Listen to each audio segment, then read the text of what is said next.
Bagaimana prediksi perang Iran-Israel di tengah bayang-bayang dukungan Amerika Serikat? Apa dampaknya bagi dunia? Kita bahas bersama Guru Besar Ilmu Politik dan Keamanan Universitas Padjadjaran, Profesor Muradi, dan pendiri Sinergi Policies, Dina Prapto Raharja. Selamat petang semuanya. Selamat petang, Mbak Cindy.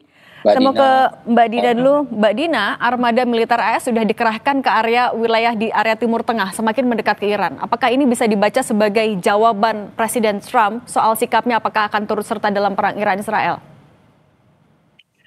Presiden Donald Trump di Amerika Serikat itu maju dengan kampanye Make America Great Again, ya, membuat Amerika kelihatan besar lagi.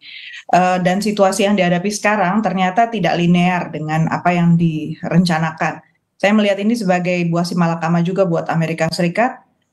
Satu sisi Israel berarti akan terus push, ya, terus untuk memaksa Amerika Serikat untuk ambil bagian membantu Israel, meskipun sebenarnya di dalam negeri Amerika Serikat situasinya itu nggak logis, ya, membuat situasi makin kompleks secara ekonomi juga buat Amerika Serikat, dan tentunya akan berat juga Amerika Serikat kemudian mau nggak mau harus ikut campur nanti di isu Ukraina dan Rusia, dan posisinya juga berarti harus ambil bagian secara militer lebih aktif. Jadi saya melihat ini sebagai posisi post power syndrome-nya Amerika Serikat, justru menandai bahwa Amerika Serikat ini posisinya betul-betul menukik turun sebagai kekuatan dunia, karena Israel terus memaksa untuk keluar dari apa yang dimaui oleh Amerika Serikat. Saya kira Amerika Serikat sebenarnya nggak ingin, ya. Faktanya seperti apa, hanya Donald Trump yang tahu nantinya akhirnya seperti apa. Nah, tapi Mbak Dina, Trump juga kan bilang akan menentukan sikap dalam 2 minggu. Tapi dalam 2 minggu itu dia juga bilang kalau nggak akan ada yang tahu saya mau apa. Nah, apa yang akan mempengaruhi jawaban ataupun juga sikap dari Trump? Iya atau tidak ikut campur? Tapi jangan dijawab dulu Mbak Dina, kita akan lanjutkan lagi seusai jeda.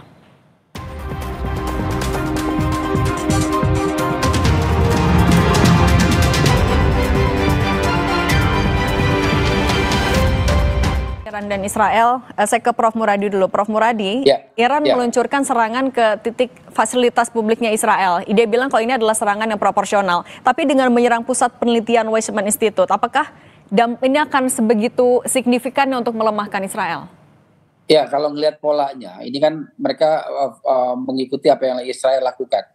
Jadi selain sifatnya abstrak, targetnya tidak kemudian tidak fokus, yang kemudian juga kemudian mereka mengikuti apa yang dilakukan oleh Israel dengan misalnya menyerang basis-basis lembaga riset, basis pusat militer dan sebagainya. Karena saya kira dua hal yang penting dalam konteks ini adalah, pertama, ini menyangkut akan panjang, kalau bicara perang ya akan panjang, jadi tidak akan membayangkan misalnya ini akan sama seperti ketika Amerika Serikat menyerang Irak gitu, ya. Ini mungkin akan agak panjang, mungkin sepanjang Ukraina, kalau memang misalnya Amerika Serikat ragu-ragu tadi untuk masuk ke dalam kancah peperangan. Karena memang ini saling menunggu kan. Kalau kita lihat misalnya Pak Prabowo kemarin ke Rusia juga dalam bahasa yang paling penting, sebenarnya Rusia juga masih menunggu apa yang kemudian respon dari Amerika Serikat. Apalagi misalnya saya setuju dengan Mbak Dina tadi bahwa konteks internal dalam negerinya Amerika Serikat jauh lebih strategis buat Trump ketimbang misalnya kemudian mereka melakukan langkah-langkah yang jauh lebih tidak populis, minimal di mata negara-negara yang lainnya, terutama misalnya di Eropa dan seterusnya, seperti itu. Nah, menunggu sikap dari Rusia ini, apakah Mbak Dina dalam 2 pekan ini sikap Rusia, Tiongkok ini juga akan menjadi pertimbangan, apakah AS akan ikut campur? Kalau menurut saya, ya, Putin itu udah bilang dia punya komunikasi langsung dengan Israel bahkan, karena dia sudah punya proyek di Iran. Ini punya semacam tanda sebenarnya, dan Putin nggak pernah jawab straight, nggak pernah jawab langsung to the point tentang apa yang mau dia lakukan. Karena satu, sebenarnya secara logis, Putin itu masih repot dengan perang di Ukraina, dan ujungnya juga belum kelihatan. Bayangkan betapa rumitnya kalau dia terikat satu hal lain yang bahkan perdamaian sekalipun, ya, seperti orang suspek gitu, ya, duga dia bakal terlibat, itu kan sebenarnya malah makin membuat langkah dia berat di Ukraina. Jadi harus seirama gitu dua hal ini, padahal kan jelas-jelas bukan satu hal yang seirama. Kalau kita lihat Eropa aja sekarang dalam posisi yang rumit, karena kalau dilihat bentuk serangan Israel kepada Iran, ini kan udah menunjukkan nadanya sebenarnya sama seperti Rusia dulu menyerang Ukraina kan, agresi kan, melakukan agresi langsung. Kenapa dia tidak mengutuk dan malah bilang bahwa ini self defense. Jadi artinya sebenarnya negara Barat dan Amerika Serikat yang notabene menjadi hegemon ini selama ini itu dalam posisi yang kemakan mulutnya sendiri gitu ya, kasarnya begitu.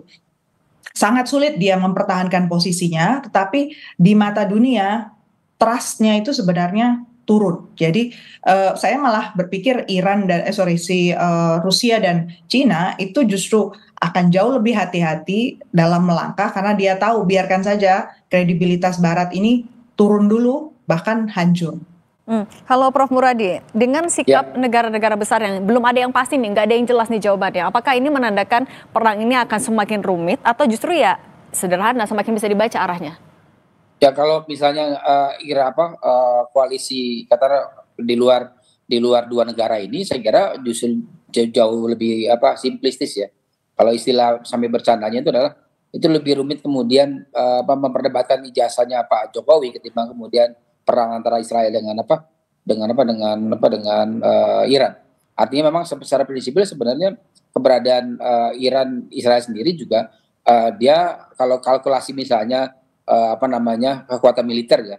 Saya kira dalam hitungan 3-4 bulan mereka sudah habis. Habis artinya habis secara alutsista ya. Artinya mungkin mereka akan mendapat sokongan dari negara-negara lain. Itu yang saya kira penting buat digarisbawahi. Uni Eropa saya kira sampai hari ini juga belum satu ya. Misalnya ada disebutkan misalnya Jerman mengirim bantuan untuk alutsista dan sebagainya.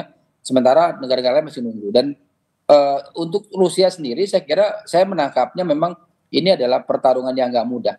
Karena buat mereka paham betul bisa Donald Trump tidak dalam posisi yang memang nyaman dengan kondisi hari ini. Betapapun misalnya komunitas Yahudi di Amerika Serikat juga berharap betul misalnya mereka bisa ditopang oleh kekuatan Amerika Serikat. Karena kalau membiarkan seperti hari ini, saya khawatir misalnya katakanlah ya terjadi peperangan darat begitu, maka ini bukan cuma Iran dan Israel yang akan terlibat secara langsung ya, tapi misalnya negara-negara di level di Timur Tengah. Paling tidak misalnya perang tahun 67 itu bisa jadi bukan tidak mungkin kejadian lagi walaupun minim dukungan dari kekuatan yang sifatnya real. Karena hari ini misalnya Pak Israel jauh lebih banyak menggunakan pendekatan intelijen ketimbang misalnya pendekatan yang sifatnya terbuka seperti itu, Bang.